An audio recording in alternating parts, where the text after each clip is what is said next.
The Chicago Bears wrapped up their mandatory minicamp practices with a few surprise players standing out above the rest.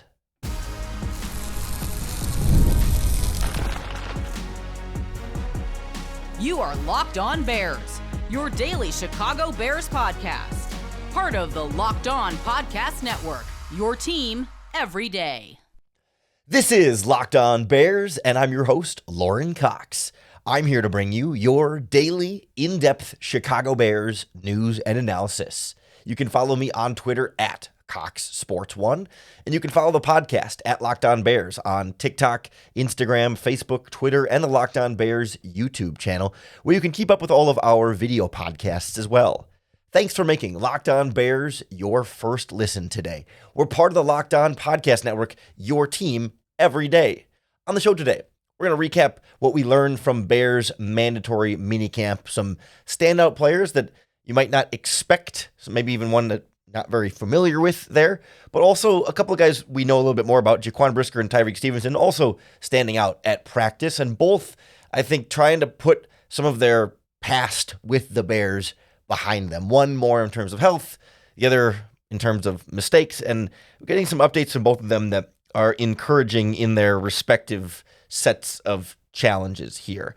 But I was more surprised by the list of players Ben Johnson gave when he was asked who impressed him at mandatory minicamp, like who exceeded expectations or, was better than he thought they would be at mandatory minicamp. And he gave 2 names on defense and 2 names on offense. And really it was like for each side of the ball, there was one player who was better than expected, and then a rookie who is developing at a good speed. That was impressive with how quickly he's picking things up. And on defense, that standout player was defensive end Dominique Robinson, who has felt like a bit of an afterthought in this defensive line rotation. But if he stands out at mandatory minicamps and can keep that going once we get to training camp when the pads actually come on, there is a real opportunity here in front of him to earn a playing time and carve out a role on this Bears defensive line. We've talked about it on this podcast before, how they don't really have a true number 3 edge rusher right now behind Montez Sweat and Dayo Odengbo. We wondered if last year's 5th-round pick Austin Booker would step up into that role, but when Ben Johnson gives Dominique Robinson's name unprompted, wasn't asked about Dom Robinson, just asked for a name, and that was who he generated there.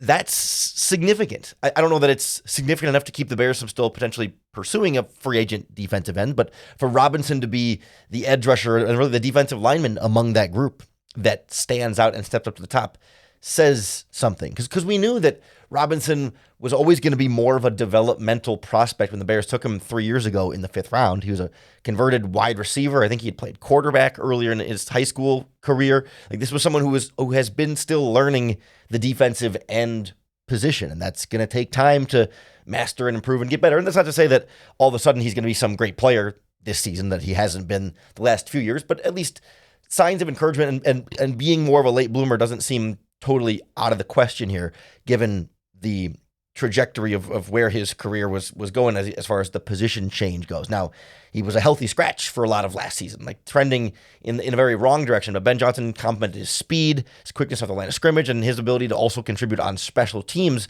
I think it gives Robinson a better shot to make the 53-man roster than maybe we were giving him just yet. And of course, if they sign a veteran pass rusher before the start of training camp, that hurts his odds a lot more, but at least that he's able to impress this way before the pads go on is something, and it's not nothing. It's not everything, but it's not nothing either. It's interesting to keep tabs on him. And then the rookie that he mentioned on defense is linebacker Ruben Hippolyte, getting a lot better from one day to the next, learning things, picking things up quickly, because we knew that Hippolyte was more physically impressive from a speed standpoint than some of the other linebackers the Bears have that are competing with him for that number 3 starting linebacker spot.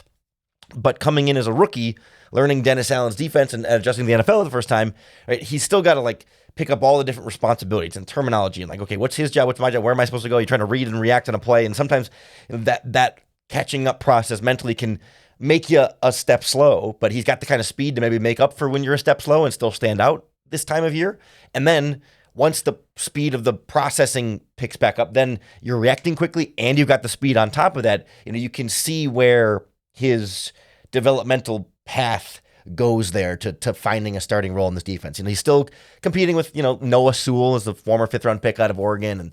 And special teams is going to be a key part of all of these guys' path to sticking on this 53-man roster. But for Hippolyte being somebody that we were unfamiliar with entering the draft and feels like he was overdrafted there in the 4th round, it's good to see that the initial returns so far have been encouraging there. On offense, same thing for a 7th-round pick at running back, Kyle Monungai, a name that Ben Johnson pointed out as someone who's gotten a lot better just from the handful of practices that they've all had together since the Bears drafted him. And I thought Monungai was a particularly interesting name to pull here because they don't have the pads on. It would seem like no pads would be a less advantageous arrangement for Monungai's skill set. We knew for him coming out of Rutgers, he's more of a physical running back. One of his best traits, or arguably his best trait, is his contact balance. The fact that when you hit him, it's hard for him to go down. He stays up on his feet through contact. And at OTAs, when you don't have pads on, you're not really getting that actual contact. No one's actually trying to tackle him, so he can't really show off his best trait. And we knew one of the reasons he fell to the 7th round is from an athletic testing standpoint, nothing to write home about. Not the fastest 40-yard dash or explosive measurements, more of a average NFL running back athlete. Not slow, but just not particularly fast. And you would think that practices without pads would be more the time that the speedy, shiftier running backs would shine, and maybe the less impressive athletes would have a harder time looking good for their coaches in this type of a setting. So the fact that then Monungai was able to do so shows that he's doing a lot of little things right in terms of his ball security, his path with the running back, how he's setting up blocks and blockers in front of him, and all the sort of intangible stuff that isn't so much speed, but also isn't so much physicality. It's more like the rules and nature of playing running back in Ben Johnson's offense. So glad that he's picking things up quickly. I'm very optimistic for him being able to contribute and have a real role in this offense, even as a rookie 7th-round pick this season. The last name Ben Johnson mentioned is one I don't know that we've ever mentioned here on the podcast. Tight end Joel Wilson, down there at the very bottom of the tight end depth chart. After you draft Colston Loveland and add him with Cole Kmet, and they signed Durham Smythe as a free agent, there's not really a path for Joel Wilson to make this Bears 53-man roster. But a former undrafted free agent out of Central Michigan, has been on a couple of different practice squads, the Bills, the Packers. I think he was briefly with the Giants before he came to the Bears practice squad this last season, and then retained by this new coaching staff here. Practice squad candidate kind of guy. But Ben Johnson singled him out over anybody else on offense he could have pointed to as most improved. So maybe it's somebody we keep an eye on for a dark horse, number 4 tight end, but special teams would have to be kind of how he makes the 53-man roster anyway. So I have a feeling we won't need to spend any more time on Joel Wilson moving forward here on the Locked On Bears podcast. But an interesting group of standouts that's not your obvious, Caleb Williams is playing well, DJ Moore is playing well, whatever. These are digging deep for names, and those are going to be the more interesting movers and shakers anyway, because we know the good players are good. We're trying to figure out if the lesser players are actually any good, and we're seeing some positive signs there from those guys. Also seeing some positive signs in the secondary with Jaquan Brisker back from his concussion and looking like his old self and sounding like he's really, truly ready to put this behind him and not really be worried about further concussion injuries. I guess it's a good mentality for him to have to play fast and loose, but I still have some concerns. So we'll hear from Brisker about just how bad his concussion was, what he went through in this process, and how he's had to work through it next on Locked On Bears. This episode of Locked On Bears is brought to you by our friends at Monarch Money. Do you ever check your bank account and wonder, whoa, where did all my money go so fast? Between dining out and online shopping, entertainment, it can be easy to lose track, but that's where Monarch Money comes in. It's your personal CFO that gives you full visibility and control over your finances.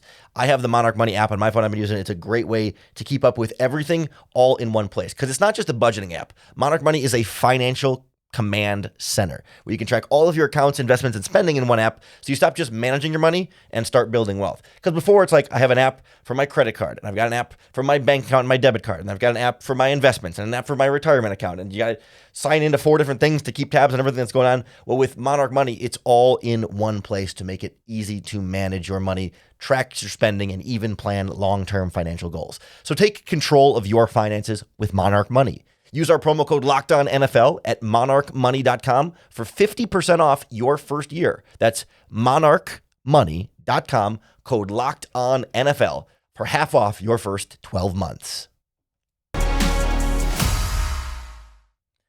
So Ben Johnson named, those 4 players who stood out to him. We also had seen Jaquan Brisker make a couple big plays in pass breakups. I think he had an interception or 2 over the course of minicamp and OTAs. He has stood out in his own way, even if maybe it's not one of the, he's not a surprising standout or someone who is better than expected, just kind of is pretty good and performed as expected, which is pretty good. But it's also just nice to have him actually back out on the field and participating, because, last season he suffered his 3rd concussion in 3 seasons and then missed the rest of the season. I think he suffered it in the week 5 game that he ended up finishing and then never came back the rest of the year. And that's always scary.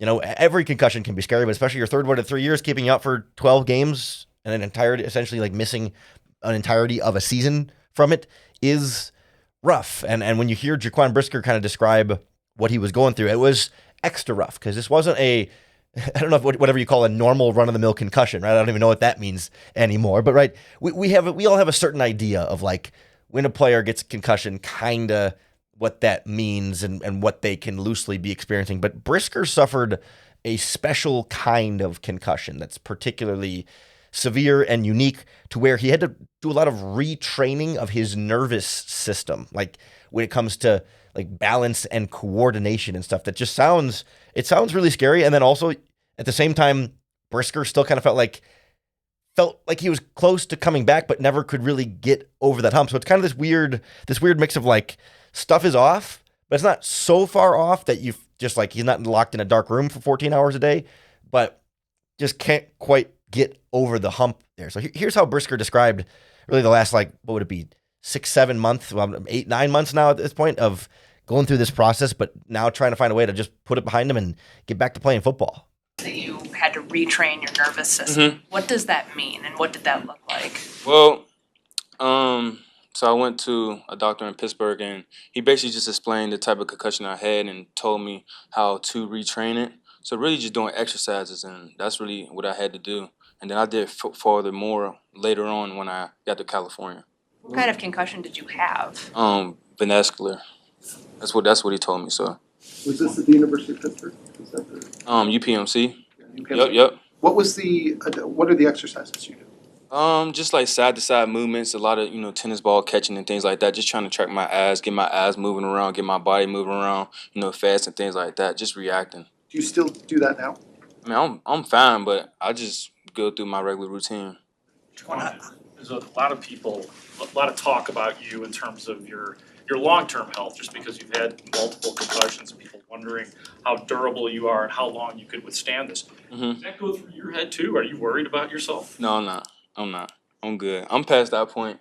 I'm really moving on. So I'm just focused on playing ball. I'm really cleared, man, and I'm really good. So I tend to believe Brisker there when he says, I'm putting this behind me, I'm ready to go, and I'm full speed ahead. He seems to be in a good place where he's not extra nervous or cautious about getting another concussion. Because you can imagine, after you've had 3, that you might be worried about the next one.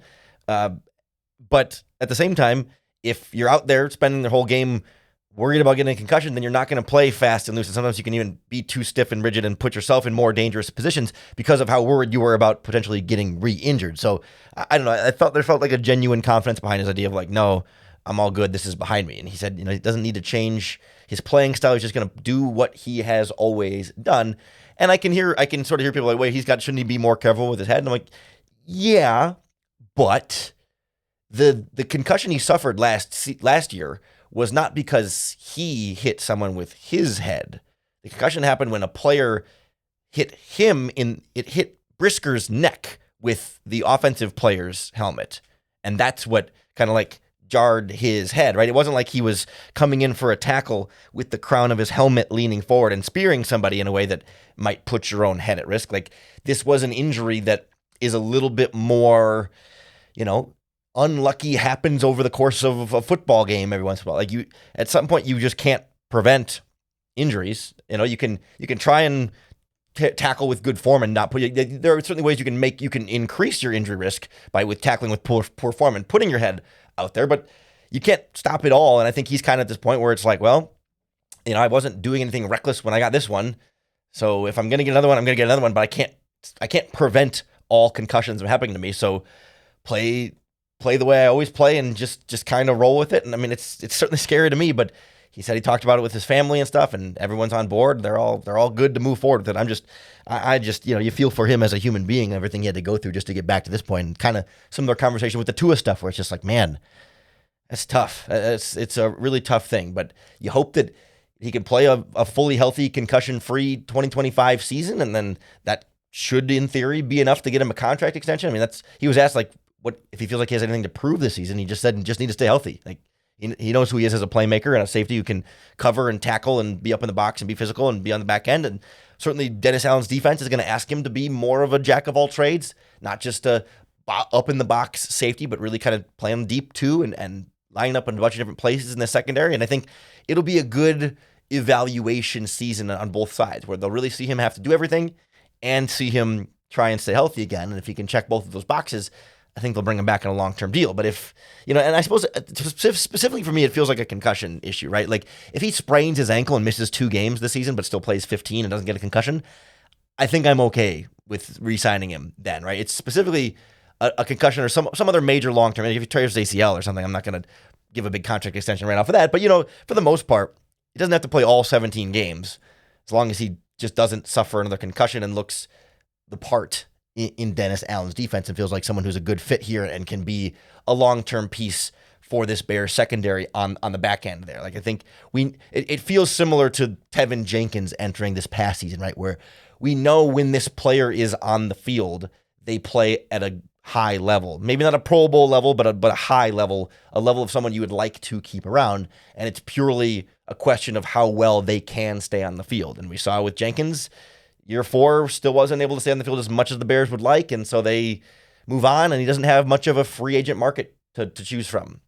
And I think Brisker's entering similar territory where if he can stay healthy, I think he'll be well courted, and if he can't, then he might sign a 1-year prove-it deal somewhere, and who knows, maybe it could be 1-year deal back in Chicago to try and prove it one more time, I don't know, or maybe they just decide to move on. Kind of depends on what they want to do with Kevin Byard and the other safety spot. So I think they're leaving their options open and going to see how this season plays out for him before they make any major decisions there. Same thing at the cornerback spot, where we talk about Kyler Gordon potentially being able to move around a little bit, and now you've got Tyrique Stevenson competing with Terrell Smith, and they drafted Zay Frazier in the 5th round, all at that outside spot there.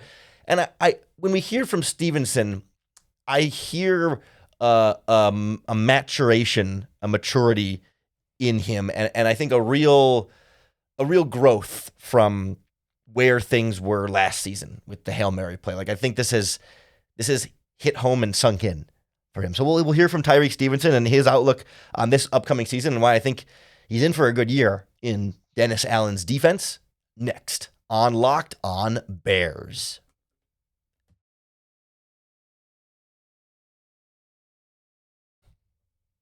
I think a new coaching staff is really going to benefit Tyrique Stevenson. That while the Eberflus regime was the one that drafted him and so had the most allegiance to him and motivation to want him to be successful because he was their draft pick, the new staff doesn't have that.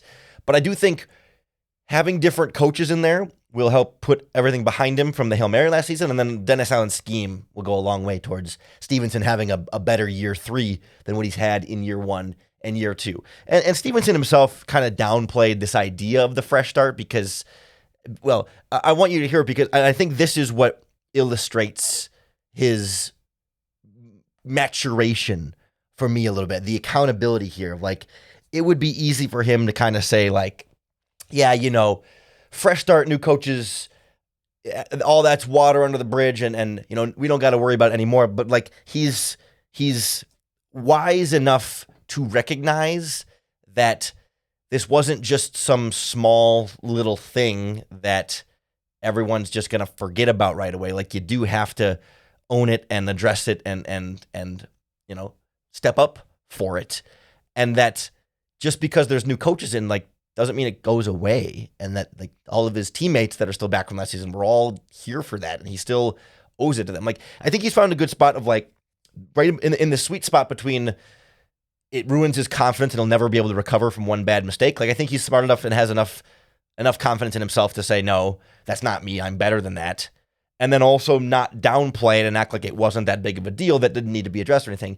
And I think the coaching staff has reflected that in how they're, like Ben Johnson said, there hasn't really been a need for the staff to really address it with him directly, because I think there's a mutual understanding that everybody knows, and at this point it's more about his teammates than the coaches. So here's how Stevenson described it, and I want you to pay attention to just, like, it just sounds like he's grown up a little bit and just ready to kind of be locked in and take that next step and put past some of these, maturity type questions that we had with Stevenson last year, beyond just the Hail Mary. Are you excited to have a fresh start this year after what happened to you last year and after what happened to the team last year? Pretty much, yeah. Still with some of the guys from that team last year, and we all want to be the best defense in this. The defense want to be the best defense this year, so I wouldn't say a fresh start. I would just say some of the guys come out with the same mentality. We add some pieces in, add some dogs, and now it's time to hunt now. Ben said that he hasn't really talked to you about the Hail Mary play last year. Has Al Harris or any of the new coaches been like, so what happened there? There's really no conversation need to be had. I owned it. It was a mistake. I just happened to play a sport where my mistake is just national televised, and I feel like talking to me and going through the meetings, they can see that I already owned up to it, and I owe the guys from last year nothing but effort and myself, and they see that I'm putting it in. So there's really no conversation need to be had. Now, just because I think we have a more seasoned version of Tyrique Stevenson, it doesn't mean, like, he's not going to still jaw at people on the field. I'm guessing he's still going to do some trash talking here, right? He's still Tyrique Stevenson, like, and that's not a bad thing at all. Like, I think you're still going to see some of that Tyrique Stevenson energy when he said the dog's got to hunt. Like, he's still in there, right? He hasn't just become some boring cornerback robot that just covers people. Like, there's still going to be personality there, but I think the maturation looks like keeping that under control and not getting distracted during Hail Mary play, or not getting a penalty for your own team, maybe generating a penalty on the opponent by getting in their face, but not hurting your own team by causing a penalty for yourself. Like, that's going to be kind of the key difference I'm looking for Stevenson. I don't think he's going to be some quiet, keeps to himself cornerback just yet, because I think that's a necessary part of his game. Like, he draws energy from that, and that's how he gets the confidence to make the kind of plays he does, to break on the ball and try and either get the interception, or I know he dropped a few of those, but get past breakups to counteract some of the mistakes he had made. Because that's, I think, the other aspect of this for Stevenson is, like, we know he's got ball skills. We know he's made some huge plays. Even in the red zone, there was a touchdown he dove and broke up in one of the games last season. Can't remember which one off the top of my head, but, like, he has stepped up in some big moments and made some big plays. He is capable of some really great moments. But the problem for Stevenson, besides the getting distracted in the Hail Mary, is there are too many of those big plays that he gives up, where he just gets burned in coverage and it's a downfield bomb and it's a catch for 40 or 50 yards. And it's like, man, he's got the high highs and the low lows, and you need to eliminate or at least reduce the low lows without sacrificing any of the high highs along the way. And I think in a Dennis Allen press man-to-man coverage style of defense, it's not all man-to-man, but just more than what the Bears have done in the past. It's going to really put that in the spotlight. Because when you're one-on-one with that receiver, if you lose, there's not going to be much help for you. You know what I mean? It's not like zone where you're passing stuff off to guys and there's usually a safety or somebody else that's kind of around, where if you get beat, somebody else can kind of help you and make the tackle and limit the damage. Like, if it's you one-on-one up the sideline, everyone's going to know if you're beat or not. If you give up the catch, it's just on you. There's no, like, well, whose coverage responsibility was it on that play? The one who was in man-to-man with him all the way up the sideline. Like, it's all or nothing in this scheme. And that tended to be what Stevenson was best at and most comfortable with in college, coming out of Miami. It's not something the Bears had him do a ton under Matt Eberflus. So I can see where getting into this style of scheme can be a good fit for him and to help him take that next step in his career, but it's going to put him in the spotlight quite a bit too. And I think it's why he needs to maintain some of that confidence, some of that swagger, some of that trash talk a little bit, because he's got to be able to have, you have to have some ego to be able to line up against Justin Jefferson one-on-one twice a year. I mean, not that he's going to play, not that he's going to cover him all the time. You know, Jalen Johnson will cover, maybe they'll have him shadow coverage, but nonetheless, like, there's good wide receivers on the Bears schedule that Stevenson is going to have to help cover. And you can't be scared. You can't be worried. You have to believe in every snap that you're going to win, that this guy's not going to beat you. And you know that he is going to beat you sometimes. You know, you're not going to shut him down every single play, literally, but you have to believe that you're going to, or else you're screwed. Because the receiver, these elite receivers believe every single time they're going to make the catch on you. They're going to score the touchdown. They're going to blow by you when they're out. Like, it's a alpha versus alpha battle at the line of scrimmage, press corner versus wide receiver up on the line of scrimmage. And like, we'll find out at the end of this year how good Tyrique Stevenson is, right? We're not going to be going into year 4, I suppose, barring an injury, but he's been really healthy his first 2 seasons in the NFL. I guess rotating out of the lineup last year probably helped with that. But nonetheless, like, as long as Stevenson plays, we'll get to the end of this year, entering year 4 of his rookie contract, knowing this is either going to be a long-term starter for the Bears defense or they need a new cornerback. Like, we're going to find that out.